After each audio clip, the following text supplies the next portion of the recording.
बिहार उदय news के digital platform पर आपका स्वागत है।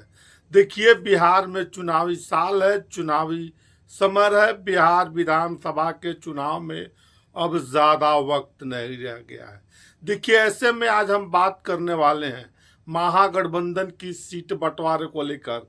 आपने ठीक सुना, महागठबंधन के सीट बंटवारे को लेकर हम बात करने वाले हैं कि महागठबंधन का सीट बंटवारा कैसे होगा, उस गठबंधन में कौन कौन सी पार्टियां हैं, तमाम बातें हैं। देखिए, महागठबंधन को लेकर जो बड़ी खबर निकल कर आ रही है 2025 के बिहार विधानसभा चुनाव में क्या हो सकता है। देखिए, चुनाव में अब ज़्यादा वक्त नहीं है। 2025 में तमाम पार्टियां अपनी गोटी सेट में करने में लगी है और हम महागठबंधन का जो बात करेंगे उसमें 2025 के चुनाव में क्या सीट शेयरिंग फॉर्मूला हो सकता है, इस बारे में हम बात करेंगे। दोस्तों, इससे पहले हम आगे बढ़े, आपसे करवत आग्रह है कि अगर आप चैनल पर नए हैं तो चैनल को सब्सक्राइब कर दीजिए, बेल आइकन दबा दीजिए, जिससे आपको आगे की जानकारी मिलता रहे।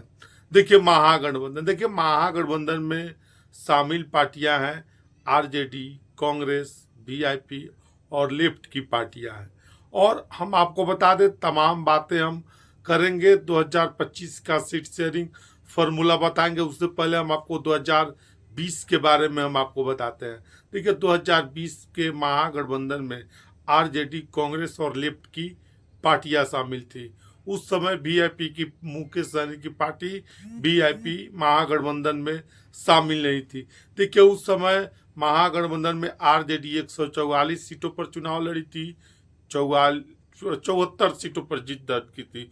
कांग्रेस 70 सीटों पर चुनाव लड़ी थी, 19 सीटों पर जीत दर्ज की थी। और लेफ्ट पार्टियां जो 29 सीटों पर चुनाव लड़ी थी और 19 सीटें जीतने में कामयाबी उनको मिली थी। इस प्रकार महागठबंधन में देखा जाए 2020 में तो कांग्रेस के कारण ही महागठबंधन में 20 का सरकार, तेजस्वी का सरकार, महागठबंधन का सरकार नहीं बन पाया।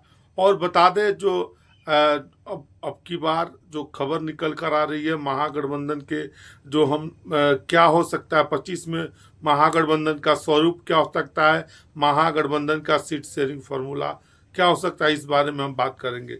देखिए, जैसे कि आप सभी को मालूम होगा कि 2025 में तेजस्वी यादव किसी भी कीमत पर चुकना नहीं चाहते हैं, चाहे जो करना पड़े सरकार बनाना चाहते हैं। और हम आपको बता दें, महागठबंधन का जो सीट शेयरिंग फॉर्मूला है वो निकल कर आ रहा है। देखिए, अब महागठबंधन का कुनबा बढ़ चुका है और उस बढ़े हुए कुनबा में आपको बता दें कि अब 2-3 नई दलों की एंट्री होने वाली है, लगभग एंट्री हो चुकी है। चाहे वो पशुपति पारस की हो, झारखंड मुक्ति मोर्चा को हो, और एआईएम ने भी अपने तरफ से महागठबंधन में शामिल करने के लिए कहा है। देखिए, जो बड़ी खबर निकल कर आ रही है महागठबंधन सीट शेयरिंग फॉर्मूला को लेकर, देखिए, जो अंदर खाने से विस्फोटक खबर निकल कर आ रही है उसके अनुसार महागठबंधन में इस बार आरजेडी 130 से 35 सीटों पर चुनाव लड़ सकती है। दूसरी तरफ कांग्रेस की बात करें तो पिछले बार 70 सीटों पर चुनाव लड़ी और मात्र 19 सीटें जीती। तेजस्वी यादव ने कहा भी, या लोगों का मानना है, महागठबंधन के और घटक दलों का मानना है कि तेजस्वी के सरकार 2020 में नहीं बन पाई, उसमें कांग्रेस कहीं ना कहीं मुख्य रूप से जिम्मेवार है।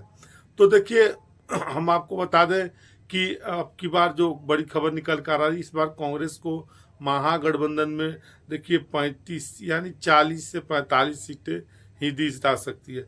दूसरी तरफ लेफ्ट पार्टियां ने बड़ा अच्छा स्ट्राइक रेट के साथ प्रदर्शन किया था, 29 सीटें मिली थी और 2020 के विधानसभा में 19 सीटें जीती थी। लेकिन इस बार का जो सीट शेयरिंग फार्मूला निकल कर आ रहा है, इस बार महागठबंधन में लेफ्ट पार्टियों का कोटा बढ़ेगा और कोटा बढ़ने के साथ साथ हम आपको बता दें, इस बार 40 से ऊपर सीटों पर लेफ्ट पार्टियां चुनाव बिहार में महागठबंधन में लड़ सकती है। दूसरी तरफ वीआईपी पार्टी जो 20 में एनडीए के साथ लड़ी थी, अब महागठबंधन तेजस्वी यादव के साथ है। और जो बड़ी खबर निकल कर आ रही है उनके अनुसार 15 से 20 सीटें महागठबंधन में वीआईपी पार्टी यानी मुकेश सहनी को मिलने जा रहा है, जो बड़ी खबर निकल कर आ रही है। और हम आपको बता दें इस महागठबंधन में अभी पशुपति पारस की भी एंट्री लगभग फाइनल हो चुका है। तेजस्वी यादव लालू यादव ने हरी झंडी दे दिया है। और जो बड़ी खबर निकल कर आ रही है महागठबंधन में, उनको भी 3 से 4 सीटें महागठबंधन में दी जा सकती है। और 1-2 सीटें 3 सीटें तक जो झारखंड मुक्ति मोर्चा बिहार से सटे, बिहार झारखंड से सटे इलाकों में चुनाव लड़ती है तो उनको सीट दी जा सकती है। तो फिर से ही बताते हुए कि अब महागठबंधन का कुनबा बढ़ चुका है। महागठबंधन का सीट शेयरिंग फार्मूला लगभग तैयार हो चुका है। अब नए दलों की एंट्री हो चुकी है महागठबंधन में। 2025 में कोई चूक नहीं चाहते हैं तेजस्वी यादव, और महागठबंधन भी जानते हैं तेजस्वी यादव इस बार चूक गए तो अगली बार बहुत मुश्किल हो जाएगा। तो देखिए जो सीट शेयरिंग फार्मूला है, फिर से हम आपको बता दें, आरजेडी लगभग 130 से 35 सीटों पर चुनाव लड़ेगी, कांग्रेस 40 से 45 सीटों पर चुनाव लड़ेगी, लेफ्ट पार्टियां का सीट का कोटा बढ़ेगा, इस बार वो 40 से ऊपर सीटों पर जा सकती है। वीआईपी पार्टी जो दावा कर रही है हम 60 सीटों पर चुनाव लड़ेंगे, जो बड़ी खबर निकल कर आ रही है वीआईपी पार्टी के बारे में, वो 15 से 20 सीटों पर चुनाव महागठबंधन में लड़ सकती है। तो देखिए अभी हम बता रहे थे महागठबंधन का सीट शेयरिंग फार्मूला क्या हो सकता है आने वाले बिहार के 25 के बिहार विधानसभा चुनाव में। बहरहाल आपकी क्या राय है, अपनी राय कमेंट बॉक्स में जरूर दीजिएगा। बहुत बहुत धन्यवाद।